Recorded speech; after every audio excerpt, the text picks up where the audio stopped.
the Nintendo Switch will go down in history as one of the absolute best systems Nintendo has ever released. The library of games, both first and third party, is outstanding.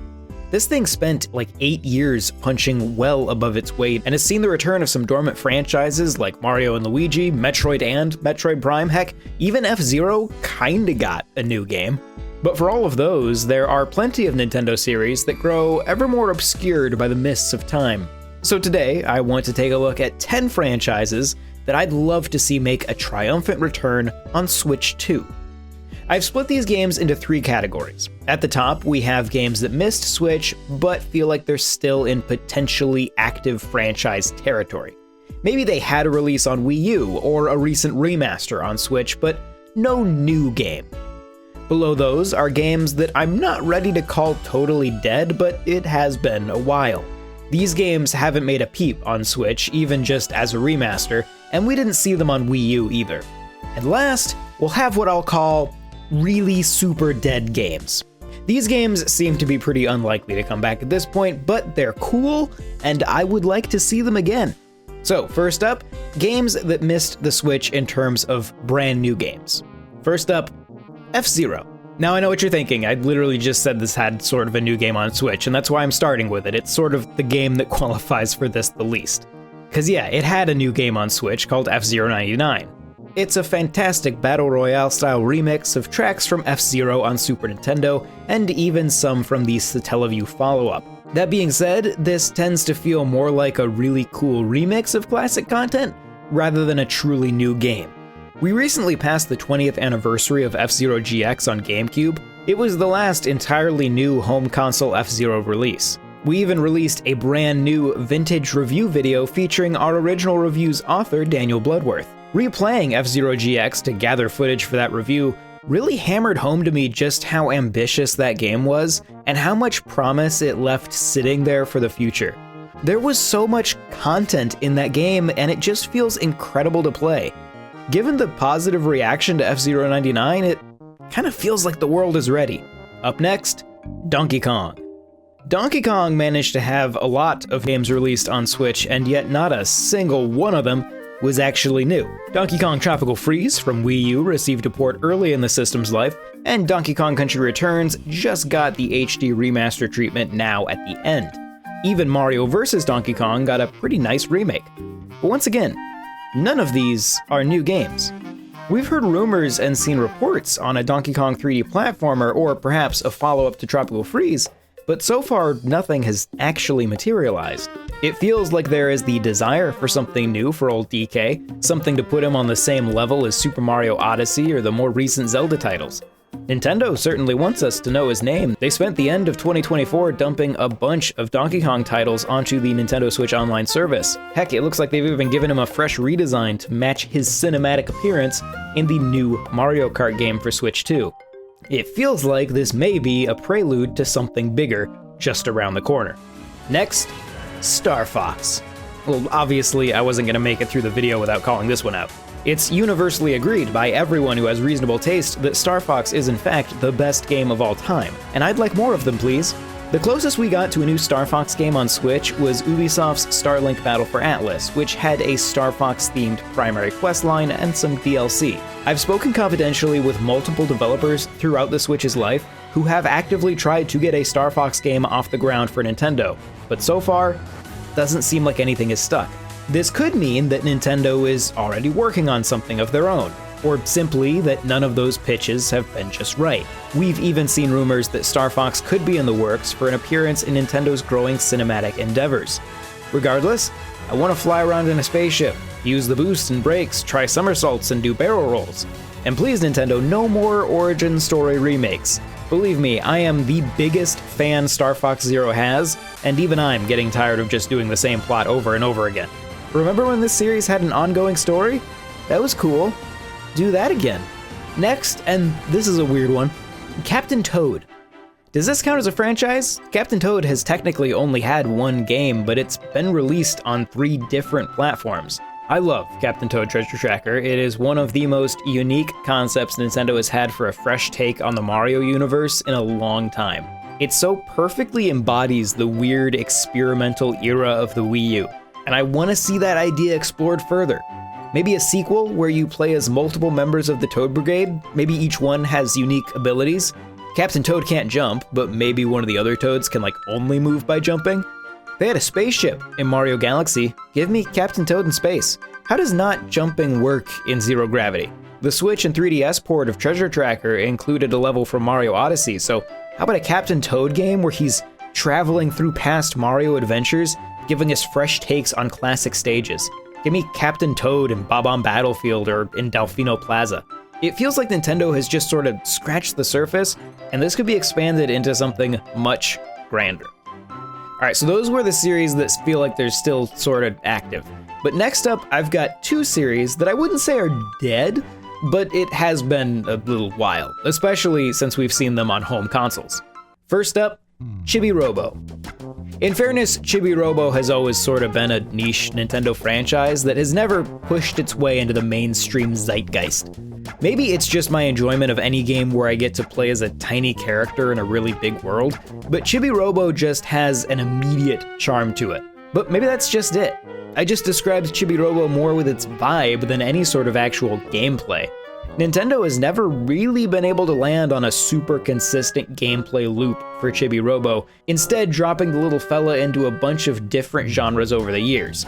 But I think a more open-ended 3D platformer about exploring a giant world could be a great way to show off the improved power of a Switch successor. In a lot of ways, I see Chibi-Robo as somewhat similar to the Pikmin series, and that has had quite the revival on Switch. Perhaps Switch 2 can be for Chibi-Robo what Switch 1 has been for Pikmin. And my other game in this category, Kid Icarus. For the love of all that is holy, let Sakurai make something other than Smash Bros. This guy is an incredible game designer, but he's stuck making endless sequels to a party game that people really want to force into being a competitive fighter. Anybody still watching? Okay, I'll keep going. Back in 2012, we got a refresher on just how good Sakurai is when untethered from the shackles of Super Smash Bros. In Kid Icarus Uprising, also known as the best Star Fox game to ever not have Star Fox in the title. Kid Icarus Uprising combines beautifully choreographed rail line segments, diverse third-person shooter segments, great writing, and an epic soundtrack into one of the 3DS's best titles. To be honest, I'd settle for a remaster of this one, and it sure feels like that may be on the way. But what I'd like even more is a sequel. Kid Icarus Uprising took the original Kid Icarus and fearlessly reinvented it. It's baffling that it's been left sitting dormant ever since. But now let's get into a few games that are seemingly much less likely to make a return, but that I'd love to see. First up, Wario Land. At some point, the Wario brand was completely taken over by the WarioWare series. But there was a time when Wario Land was a healthy 2D platformer brand of its own. Starting as an offshoot of the Mario Land series on Game Boy, Wario Land quickly came to dominate the handheld side of the 2D Mario series. In fact, the second Wario Land game has the honor of being one of the few Virtual Boy games to receive pretty much universal praise to this day. The fact that there's still just a full high production value Wario Land game stuck on Virtual Boy is wild to me. Not to mention the rest of that library, which has some absolute gems, but that's a different topic. Wario Land's most recent release was Wario Land Shake It for the Nintendo Wii back in 2008, developed by Goodfeel, who would go on to make a bunch of soft, cuddly platformers in the years to follow. Honestly, Goodfeel's still around, Wario's still around. What's the holdup? Maybe the second Mario movie will more directly involve Wario, and we'll get a resurgence of the Wario Land series. Next, Sin and Punishment. Speaking of Wario, you know who made Wario World for GameCube? Treasure. You know what else they made? That's right, Sin and Punishment, along with its sequel, Sin and Punishment Star Successor. I love these games, which, if you're paying attention to some other things on this list, yeah, no surprise there. Now, do I know what the plot of Sin and Punishment is? Nope. I've played them repeatedly. The dialogue has entered my ears and interfaced with my brain, but I am simply unable to perceive it. At the end of the day, though, that's just an indication of how fun these games are. I don't know what's going on, but I sure do love flying around and shooting these bad guys. This is a series that has had exactly 2 games, and they're both great. What if we made a third one that was also great? Just throwing ideas out here. I think that could work. Next up, Custom Robo. I have to give Nintendo credit. They really did try to make Custom Robo work. The series has 5 games across Nintendo 64, Game Boy Advance, GameCube, and DS. The first 3 games, 2 on N64 and 1 on GBA, were Japan exclusive, but there was an active attempt to expand the series on GameCube with a full worldwide release, and the same went for the DS game. Custom Robo was sorta like Pokemon, but you were building and fighting tiny robots in real-time combat. Winning battles would earn you parts, which could change up your robot's stats or give it different weapons. You can make the argument that it was one of Nintendo's original first-party RPG franchises, alongside games like Fire Emblem Pokemon and the terrifying Hydra that is the Mario RPGs. Unfortunately, Custom Robo was never able to find its footing on a global scale, but assuming that most of you haven't played Custom Robo, doesn't a Pokemon-style RPG about customizing little robots sound pretty fun? Yeah, I agree. They should, reboot that. It'll probably work this time. Maybe. Last, but definitely not least, but maybe least likely, is X. This is my shot-in-the-dark dream scenario. X, as a series, only consists of 2 games. The first was a Japan-exclusive Game Boy game that ultimately put Nintendo on the road to Star Fox, Mario 64, and Ocarina of Time. If you want to know more, I produced a video for the Video Game History Foundation about it. I'll link it in the description. It's one of those games that is extremely important to history, but that not a whole lot of people outside of Japan have ever heard of. The second entry was a DSiWare game called either Xscape, X Returns, or, my personal favorite, 3D Space Tank, depending on where you live. Both games are 3D tank piloting games. The second entry added a somewhat open universe of planets to explore and a more complex story and quest system. They're both abstract, wonderful, technically impressive, and they're where we got Totaka's song. Yeah, that little jingle that's hidden in a bunch of different Nintendo games throughout history. As far as we know, the first game it ever appeared in was X on the Game Boy.